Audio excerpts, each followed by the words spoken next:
We're live. Okay, back after a short break, continuing our look at combination of the task force report, activity in general, and recommendations to us. And now picking up next with the Secretary of Education, who will introduce herself, and that's the task in front of you. Welcome. Thank you. Good afternoon. For the record, I'm Zoe Saunders, Secretary of Education. Pleased to be with you this afternoon to talk more deeply about Act 73 and the implementation considerations moving forward. I think we're at a really important time in Vermont's history. The passage of Act 73 represented, bipartisan legislation that's allowing us to build a better system. And I think it is really important to talk about the focus on the system and just listening to prior conversation. Sometimes when we talk about the need for change, educators can feel blamed for some of the challenges. And what we're saying really explicitly is it's the system that is creating the challenges. And we're all collectively working together in partnership to address those systemic issues so we can better support our teachers and better provide educational opportunities for all students. It's important to acknowledge that this work is really challenging, and it does require us to have some difficult conversations. So part of that is ensuring that when we're engaging in those conversations, that they're based on facts.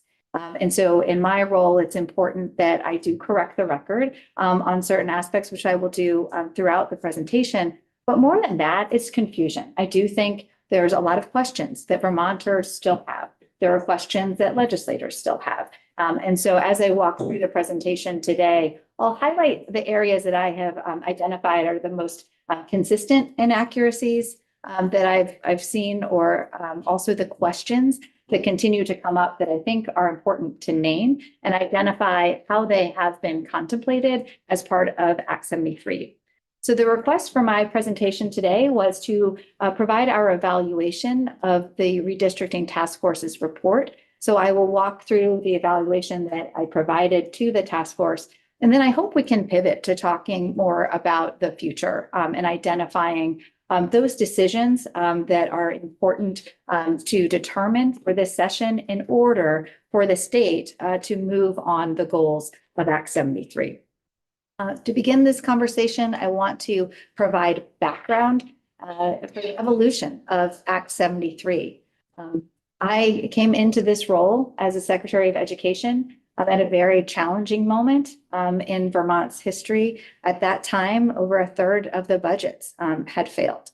And what I immediately focused on and worked with superintendents to identify was that there was an equity challenge. And that was impacting quality in terms of educational opportunities. In fact, one of the first documents I submitted to the General Assembly was reflecting the reality that despite all of the cuts that are being made in district budgets, the property taxes were increasing, and that calling out specifically that it was disproportionately impacting our higher needs communities, and recognizing that there were in many places no more to cut. And so my focus as secretary since the beginning has been on education quality and understanding how we can make changes to our system to ensure that it is equitable for students, it's supportive of our educators, and it's also based on research and data around best practices to move forward.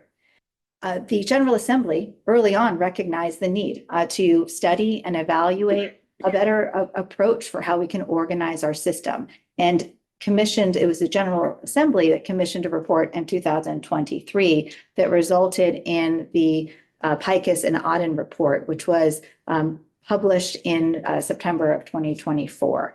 And that report was explicitly asked to identify how Vermont could streamline our operations, improve educational opportunities, and reduce cost. When that report was published, there were a lot of questions because the report called for really larger schools than would be feasible in Vermont, even in a future state. The work that we did at the Agency of Education was to build upon that study, and the model that was put forward was an evidence-based model. It is an evidence-based model that is incorporating research to identify those inputs into the system that are needed to ensure educational quality. And we looked at that and identified adjustments that would be needed to that model to better meet the Vermont context. Much of that was informed from what we learned in our tour, traveling all around the state and talking with teachers and parents and community members. We heard that there was a need for additional mental health support. We heard there was a need to expand pre-K access. We heard that there was a great desire to increase the opportunities around career and technical education. We identified a great inequity in terms of teacher pay and a need to ensure that we could increase teacher pay so that they could be compensated, particularly in rural areas, at a rate that was comparable to their peers in more affluent parts of the state. And we identified through this process, these were our goals. So we established very specific goals, and those goals helped inform how we adjusted the initial study from the General Assembly. So I think it's really important for everyone to know that we started with the end in mind. We started with a clear vision around education quality. Much of that has already been codified in law in Vermont, but we have struggled to implement with fidelity and consistency across the state in order to enable these opportunities. When you look at the challenges with any education reform in Vermont in the last over a decade, it really comes down to challenges with scale and unequal funding. And so we started first with the educational goals. We adapted the funding model, actually increased the funding to ensure that we could deliver on the array of programming that Vermonters really expect, and adjusted the size to be more in line with the Vermont context. Throughout the legislative session, and the governor did put forward at the beginning of last session at the request of the leadership in the General Assembly, a comprehensive proposal. It first, as I said, identified education goals, and then it identified how to fund those goals. A key part of funding was ensuring that we could actually achieve scale, so those dollars could go further and allowing for the consistent delivery. As you know, we did put forward initially 5 districts, and there was a very specific rationale while we made that recommendation. However, we also identified that there was room to make adjustments within that based on the formula and how it was organized to ensure, again, that it could deliver on the educational objectives. Throughout the legislative session, we engaged in a lot of testimony. I practically lived at the State House last year, and we adapted that model. We also organized policy sprint teams, which included representation from our education leaders across the state of Vermont to help us identify what are some of the other considerations that we need to account for. And through that process, we did modify the recommendations and ensuring that we could actually provide more college and career counseling and some other support that our educators identified were gaps with the initial model. And then, as you know, in June, the legislation was passed. It was with bipartisan support after a lot of compromise to land at a very comprehensive approach to education reform. And it is important to emphasize that the reform is unique from any prior reform in that it focuses holistically on governance, funding, and quality, knowing that they're all tied together. So through the compromise, one of the areas was to form the redistricting task force.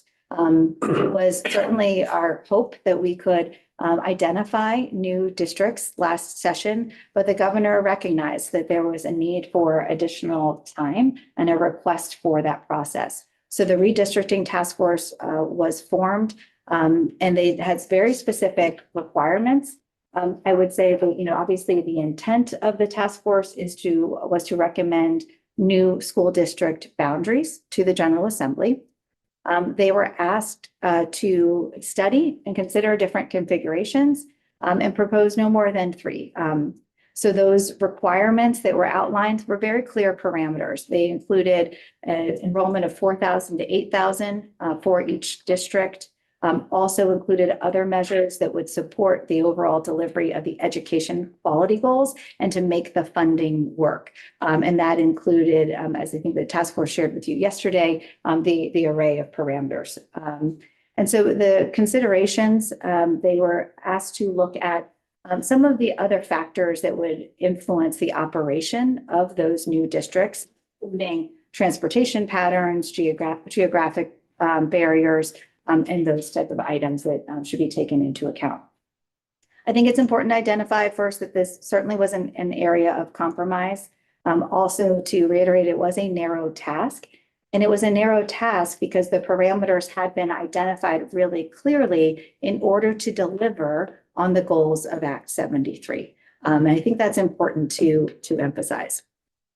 So the role of the Agency of Education, we did not have a seat on the task force, but we did provide significant assistance throughout the process. In terms of data, beginning in August, we provided information over 100, we responded to over 150 individual data requests from the task force, and we did create an interactive, publicly available webpage that you can access as a resource for your planning. We also provided significant technical expertise to task force members who were interested in looking at different ways to draw the lines. This technical expertise was supported by the district mapping tool. The Agency of Digital Services produced a mapping tool so that every Vermonter can go in and look at how we could configure districts differently and meet those requirements. Our legal counsel also provided testimony on the types of school choice in Vermont to facilitate conversations around tuitioning. And I was invited to the task force to present my reflections on the two proposals that they were reviewing prior to submitting their final report. All in all, I had about a total of 30 minutes with the task force over the 4 months that they convened. And so there wasn't as much opportunity for the agency to be engaged meaningfully in partnership to inform the final report.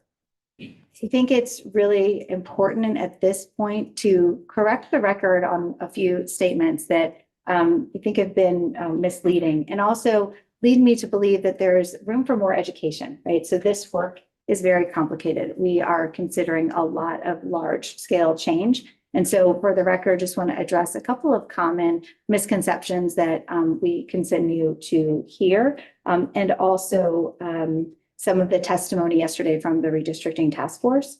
So I think we continue to hear a lot of criticism of legacy issues at the Agency of Education.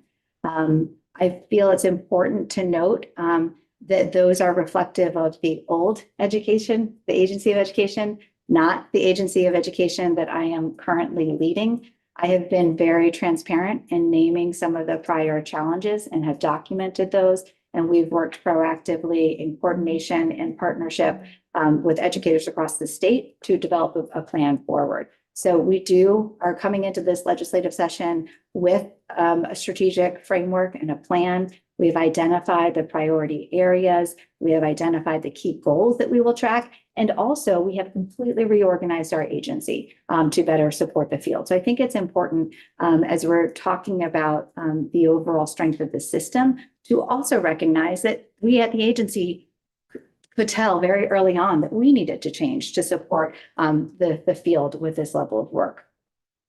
Regarding data, I think there's been misrepresentation that data wasn't provided by the Agency of Education.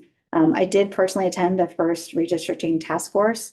I had a data presentation and also a rubric that identified the key requirements along with links to data, and supplied, after my 5-minute presentation, additional Excel documents that were not shared with the redistricting task force. So I think it's important to name that we have very much been an active partner and recognize the need to supply and partner with the districting task force to provide that data.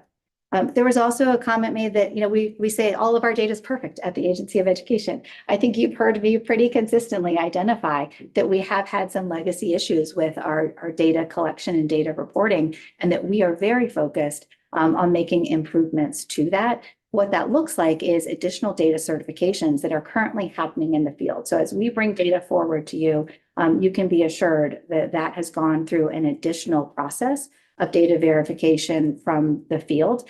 And if there are any discrepancies, we want to know about them because we want to correct them. So just want to make sure that that you have that context as we talk about data. And then also there was, I think maybe some questions or confusions around my evaluation for the task force. I think there was a comment made that I said, don't focus on implementation. If you hear me talking with my staff, all we focus on is implementation because one of the most critical challenges that we have as a state is implementation. I think we have a lot of the right laws on the books. We've identified the best practices, and our challenge has been implementation. So my commentary was more around identifying the district boundaries is the charge. And in doing so, it's really important and helpful for the districting task force to identify considerations as it relates to operationalizing this work. And so we're modeling that in the work that the reports that we have produced.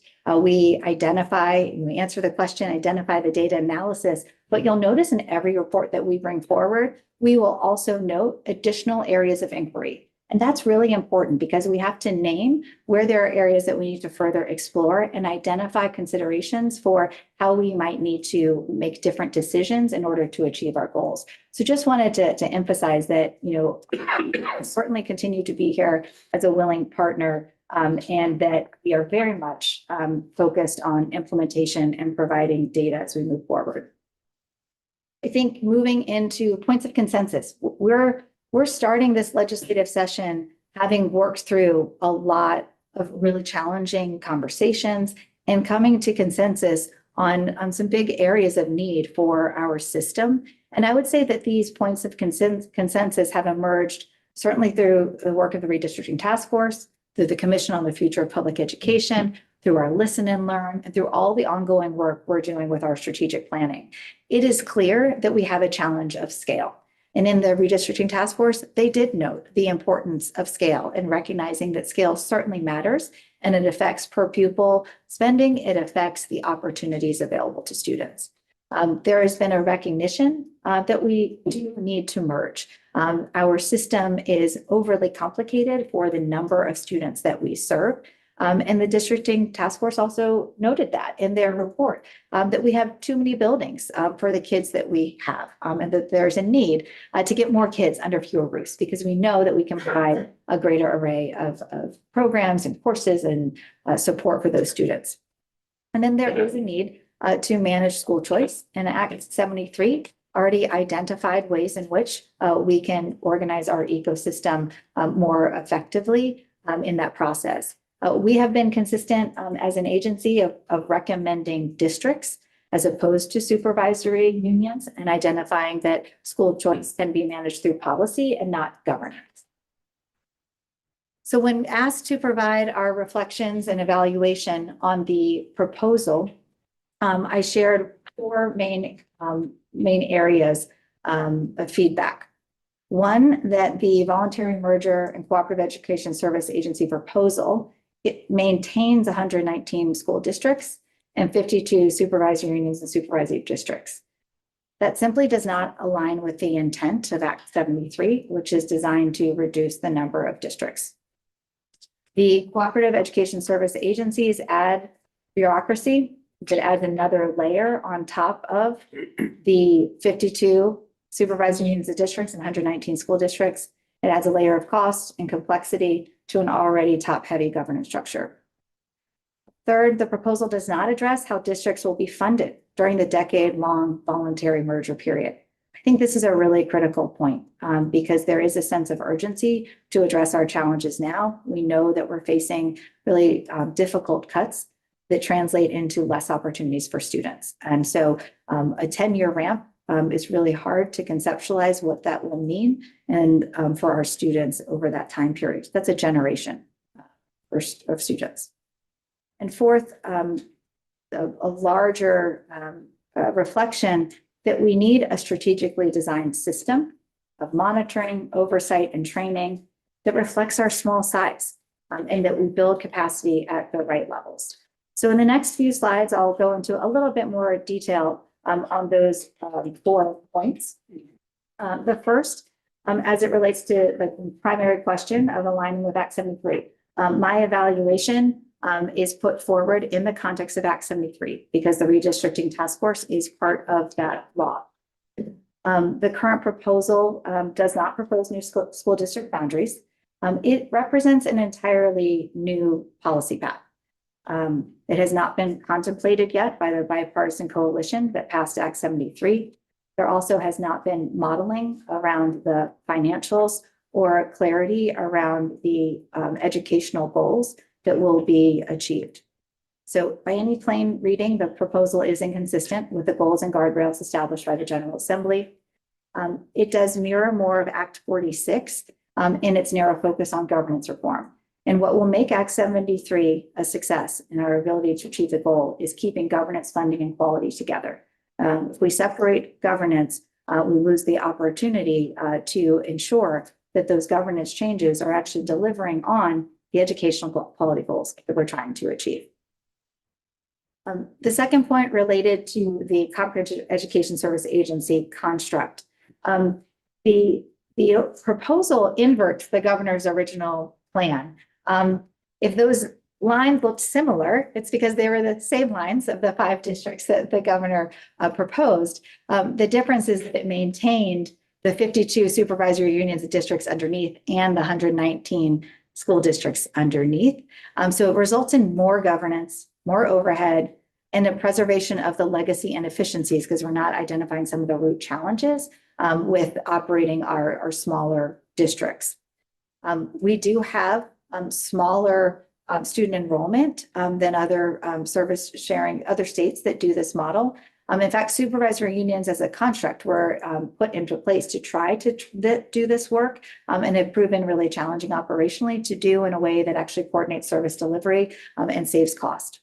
Our overview is that it will actually complicate the oversight from the AOE, again, because it creates another layer. And we still have a fundamental statutory and compliance requirement to ensure quality. So there would need to be the sustained engagement with the levels below the Comprehensive Education Service Agency. I want to be really clear that the Agency of Education does support regional service models like what we proposed originally, which was an education service agency. So if you recall, when we first put forward the proposal, we said, yes, we need to have larger districts to operate at scale. And that's going to allow our funding to go further and achieve these educational goals. But in some cases across our state, we're still small enough that we're not going to achieve scale, even within these larger districts. And so for that, we would still want to think about regional service delivery. And we had conceptualized that initially as service delivery to support career and technical education. And it also talked about that related to special education. So the idea of regional services is one that we support, but not on top of the existing governance structure. What we would ask, and some of the feedback provided to the task force, was to evaluate what a district can do in terms of making those dollars go further, and then where you might still need regional service on top of that to provide the specialized support in key areas. The third point is just the question of how this will be funded in this decade-long transition. The concern is that will exacerbate the inequities in our system now, and do believe it would risk violating the principles of the Brigham decision. Last year, we all were clear that our system is no longer, our funding system is no longer serving us well, and it's not achieving the goals of equity as intended. It is unclear how within this model we could implement a foundation formula. It would likely produce winners and losers and creating a lot of pain and challenges within districts, knowing that they would have an unfunded mandate upon them to deliver on the educational quality expectations. So what Act 73 does is already anticipating those challenges because we know scale is such an issue, and being proactive and identifying how we can organize ourselves to ensure that we can get those dollars to deliver on the educational goals before us. In terms of overall, there's been a larger conversation, as you know, and we've had around the federal uncertainty and what that means, and how do we create a system that is more resilient to those uncertainties. Adding additional layer and adding additional cost is not the path to doing that. The only way for us to be in a better position is to have greater efficiency in our system so that we can invest those dollars where they will have the biggest impact on student learning. And we know a key piece of that is investing in supporting your teachers. We also recognize that there needs to be support with that long-term strategic budgeting. This model creates a lot of questions for how that would work. Right now, I want to note that districts can voluntarily merge. Right now, BOCES can be implemented. In fact, I signed off on the first BOCES in our state earlier this week, and I'm very eager to continue working with those leaders to learn about the role that can play in our current system, but also, more importantly, in our future system.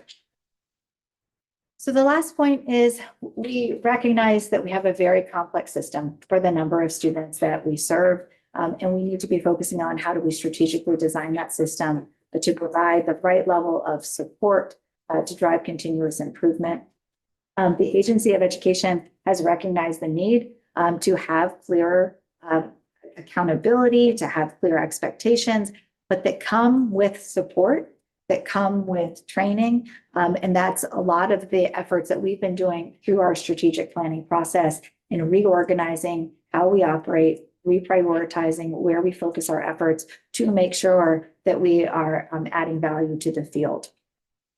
The governor's original proposal did recognize the need for increased AOE capacity. That is something that the legislature has noted for several years and was reflected in the overall proposal.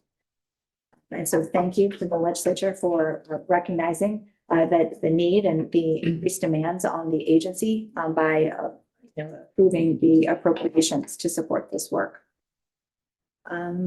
And then lastly, I think we need to be really clear. We've had a lot of compliance issues at the state. In almost every area of federal education law, we have had persistent compliance issues. And some of that is related to the complexity of our system. So having more complexity is not going to help us with that. We really need to be clear on how we're going to organize, provide the right level of monitoring and support moving forward. So with that, that was the critique that we provided to the redistricting task force. I think the work ahead of us is really inspiring and allows us to deliver on possibilities for our students. And it is a very strong investment and commitment to public education as the great equalizer and as the pathway for students to thrive, for communities to really be revitalized, and recognizing that education is the pathway to doing that for our state and has so many benefits beyond the classroom itself.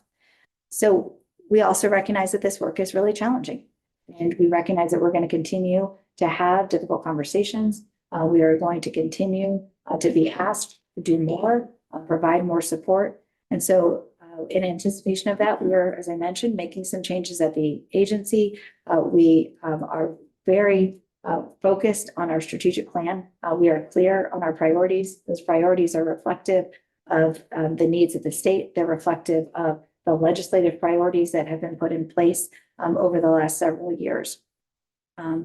We hosted a planning retreat in November. It was our first statewide strategic planning retreat, attended by 300 educators, school leaders, partners in higher ed, and agency staff and parents and families.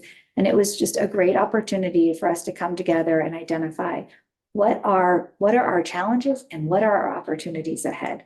We worked collaboratively to begin developing a vision, a unifying vision for public education in the state of Vermont, and identified how we are going to advance this work across those 5 strategic pillars that we've identified, which are to improve academic excellence, to expand college and career readiness, promote safe and healthy schools, improve operational effectiveness, and enhance special education delivery and differentiated support for all students. So within all of those pillars at our planning retreat, we broke out into focus groups, and we really rolled up our sleeves and worked together to identify how do we need to work together? What needs to happen from the agency in order to support these shifts? What do we need to understand about the realities on the ground now in order to make this transition in a way that will deliver on these intended outcomes of Act 73 to improve education quality? That was our first strategic planning retreat. We will host a planning retreat now every year. And moving forward, we will talk about progress to those goals. And we expect that we're not making progress as we would intend, that we'll need to make some adjustments. And it will be important to have that opportunity every year to engage our education community in identifying what's not working well, what needs to be adjusted as we refine our level of support at the agency. Additionally, we have produced a number of reports to the General Assembly. These were required by Act 73. Each of those reports evaluates the current state, references data, looks at comparisons to other states across the country, and importantly is reflective of the feedback that we've received from the various engagement sessions we've had with educators to move this work forward. Each report identifies next steps. So we are taking this work really seriously. These are not reports that are sitting on a shelf. These are actually reports that have helped us in doing our own internal change management and recognizing the specific actions that we need to take and the support that will be required to move forward with Act 73. We are prepared to provide support with the district maps. We have done that throughout the summer and fall with the redistricting task force. The tool that was created by the Agency of Digital Services is very accessible. So every Vermonter has the opportunity to play around with that. And what it allows you to do is identify that depending on the configurations, doesn't meet the specifications outlined in Act 73. And so we are definitely prepared to support with that work. This is a list of the legislative reports that we have produced. There are several that will be forthcoming as well in the next month that are focused on education quality. But you can see here that it is an array of recommendations that are looking at how we move forward to elevating educational opportunities through establishing statewide graduation requirements, strategies to improving our special education delivery. And then there's also some operational considerations as we think about the best way to organize and also some early considerations around policy questions that you will be grappling with related to transportation, some of the other merger support considerations that still need to be determined in this session. So with that, I will stop sharing my screen and open it to questions. Senator Williams. Thank you for that. That was very informative. Do you, you said you've been reorganizing the AOE. Did you organize a task force or team for 73 implementation? A specific implementation task force. What we've done is we have organized our work around the 5 strategic pillars of our strategic plan. And then where there are requirements for our leadership in Act 73, that's embedded within our work. Okay. I'm not quite sure, what our plan is going to be going forward, but from what I can see, we've got a ways to go, starting with redistricting. Is there a possibility you could provide? We always used to have an AOE representative in each one of our committees so that we could kind of have you on speed dial if we had an issue that we needed to know, what do you think, where should we go from here? Is that possible? Yes. So through our reorganization, we actually expanded our team that's focused on policy and communication. So I do have with me our Director of Policy and Communication, Torin Ballard. And so we will definitely be available to provide support. We are also in a lot of different committees for testimony, but we certainly are here as a partner to be responsive, to answer questions that you have, absolutely. Last question. Yes. So where do you see AOE's role in actually helping to develop the governance part of the pillar? So with the district maps and the governance? So Well, primarily the district maps, I'm not quite sure. I think we're all gonna have to decide on what we're gonna do with Yeah. that, but So for the district maps, we stand ready to support in your work of evaluating what the best configuration could be. I think it's important to note that it was always the role of the General Assembly to approve the maps. So the redistricting task force did not produce maps, but Act 73 is still law. And the next step in that law is for the General Assembly to vote on maps. So we're a little bit delayed just because there aren't specific maps for you to review. But there are only so many ways to draw the lines and meet the parameters that are established in Act 73. So we're very happy to do that. We've provided maps to the redistricting task force that were not shared with the task force that could also be a helpful starting point. What we're hearing consistently from the field is they need clarity. And I think you heard that today. The level of uncertainty is really challenging and does not allow for our districts to be, and school boards to be proactive in making some of these decisions. We often say at the agency, clarity is kindness. And having clarity around those district lines is really important. The sooner we can identify viable maps, you're going to get input around that and have something to react to. It's important to recognize that any approach we take in Vermont will not be a cookie cutter approach. And so within districts, there's going to be some variation with how those schools are organized, how attendance zones and lines are drawn.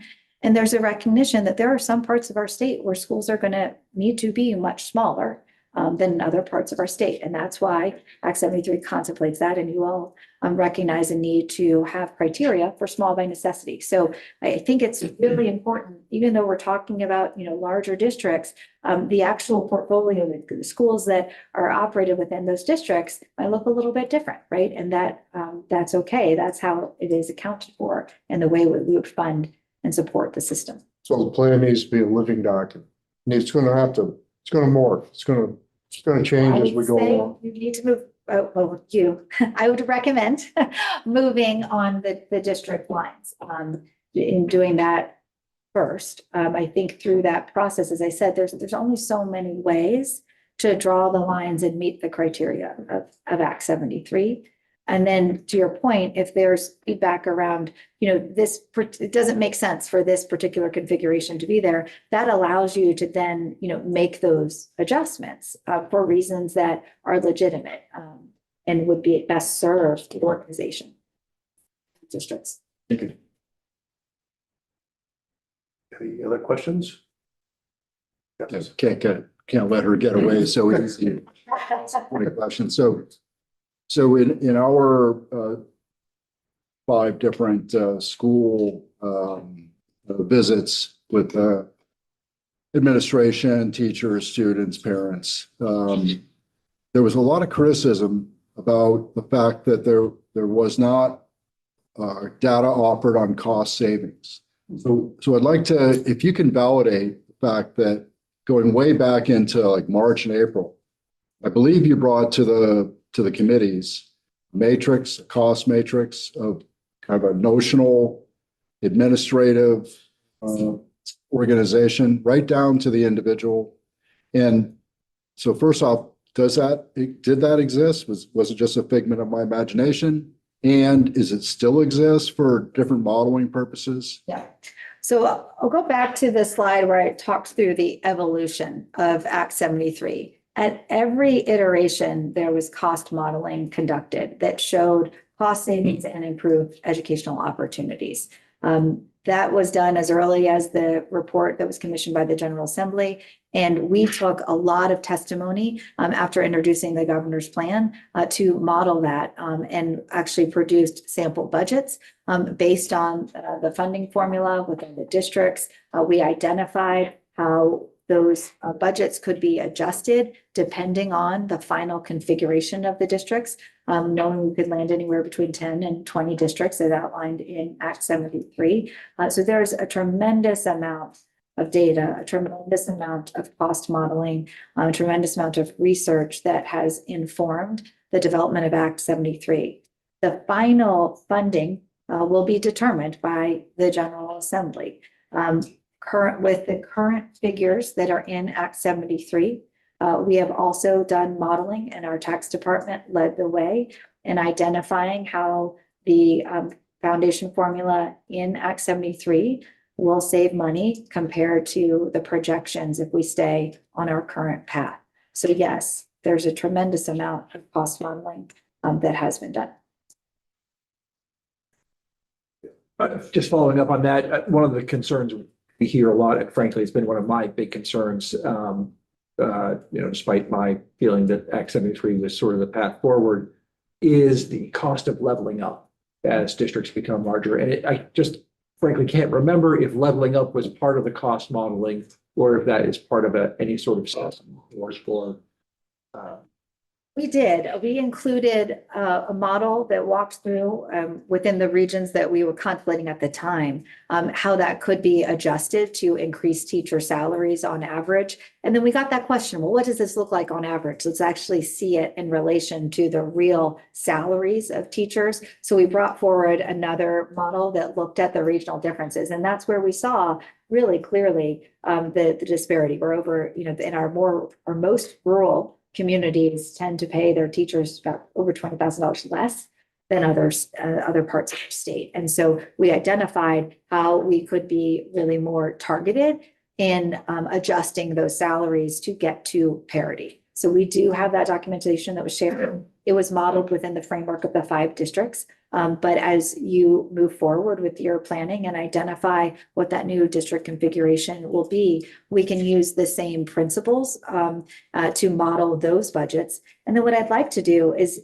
as we always do, is bring business managers in, bring superintendents in and say, let's look through these budgets and see where there may need to still be adjustments. And it's another point I would make, even though we've done the modeling and we've produced budgets, those are sample budgets, right? It's the responsibility of the state to guarantee that the funding we provide will deliver a substantially equal education. It's the responsibility of the district to make the decisions that are in the best interest of their district to achieving that. And so I want to make sure that that's clear.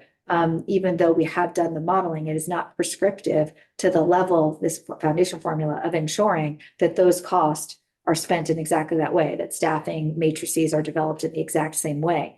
We as a state need to make sure that we're providing great education and that it's equal across Vermont, but the districts still have the ability and the responsibility to develop their budgets in a way that are going to best meet the needs of their students.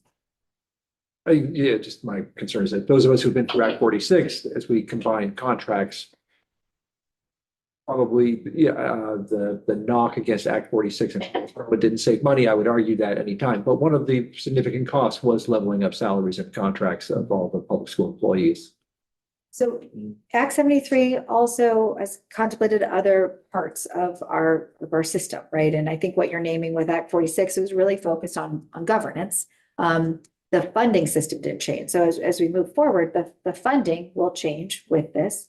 And also the General Assembly has recognized the need to identify class size minimums. And so that changes how schools will staff their classrooms to deliver education. So all of that is part of a much broader planning effort that needs to happen of the recruitment and retention of staff. I think it's also really important to note that we currently don't have the workforce to fill the jobs that we're recruiting for. We have seen an increase in the number of teachers on a provisional licenses. We see a lot of turnover, and we see a number of vacant positions in specialized areas that cannot be filled, and they are then contracted at 2 to 3 times the rate. So there is a reality of we are in a position where we cannot guarantee that access to a high quality teacher in every part of our state. And as we move forward, this is an opportunity for us to actually address some of the workforce challenges that we've really struggled with over the last several years.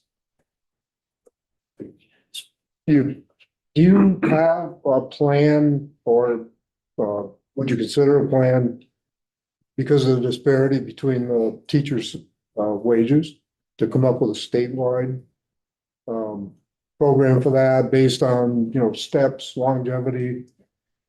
So collective bargaining is, outside of the purview of the Agency of Education, but we do recognize that this is a critical question and an important one for us to understand and move forward on in a meaningful way. In our merger support report, we identified that we had conversations with business managers and other educators through our planning retreat to identify some of the considerations for this very thorny issue that you're bringing up. And so one of the things that they had identified was certainly a need for the state to have some leadership in this work because we need to be fair as we're moving forward in ensuring that we're actually achieving equity in terms of pay for teachers. We have, as an agency, reviewed different models in other states in terms of a statewide salary schedule or statewide contract. So we stand ready to come forward with some of those examples to inform your policy deliberations. Short question. So you had a list of deliverables that you went through, and we thank you for that. And then you mentioned the concept also of small by necessity. I'm not sure who's tasked with defining that. Can you help us? Yes. Act 73 charged the State Board of Education with defining criteria for small by necessity. The State Board of Education established a committee and they did provide a report with a framework for their considerations. I think there has been some confusion around who then determines that. So they have suggested criteria for the General Assembly to review.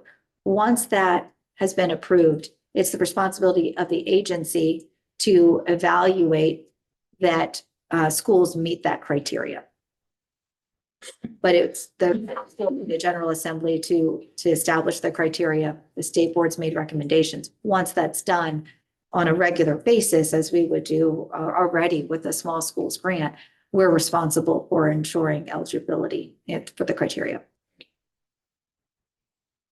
Any other questions? I actually do. Okay. I've had some school board members and chair people come to me and say that, we've got one district in our district that has already voted. The people of the district, the voters have already approved closing one school. And yeah, I gave them some advice. I don't know if I should have done that, but can they do mergers voluntarily right now if they want to? Yeah. I mean, I think that the districts know what needs to be merged and what doesn't. So I just want to get some feedback on that. Districts can absolutely voluntarily merge now. You saw early in the summer and fall, there was some proactive work that school boards were doing to identify how they would organize to make those recommendations. You also saw once there wasn't a map, a lot of those efforts have stopped. Right. Again, it goes back to making sure that there's clarity from the state around the next step. I think the uncertainty is creating a lot of start and stop work. And ultimately, we want to make sure it's fair. We all recognize that this is really challenging.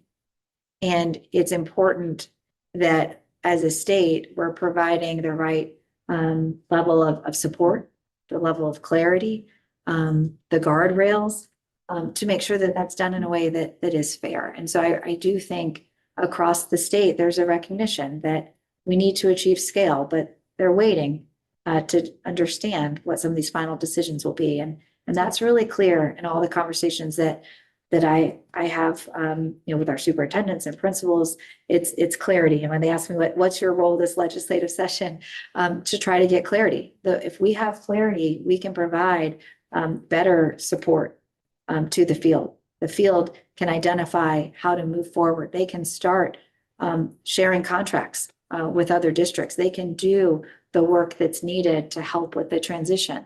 But in the absence of that clarity, we're not able to do that level of preparation.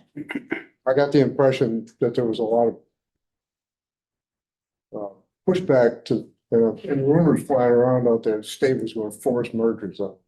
So by having them be proactive and be involved in it, I think that they want that. They want to be able to have that latitude. And I think that we should let them have it if they want to, but we also want to make sure it fits into the overall plan. So I would share that, I think those proactive measures, they can certainly pursue right now. What we've been hearing pretty consistently, this work is really hard. And needing the state to also support with that work. Again, to make sure that it's fair and to make sure that, that they can make those changes in a way that's equitable and supports the goals.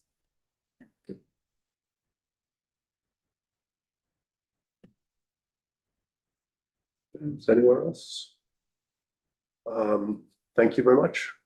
Thank you for having me. And just before we adjourn, Daphne, remind us, we are Tuesday together and we are in room 11. 10. 10.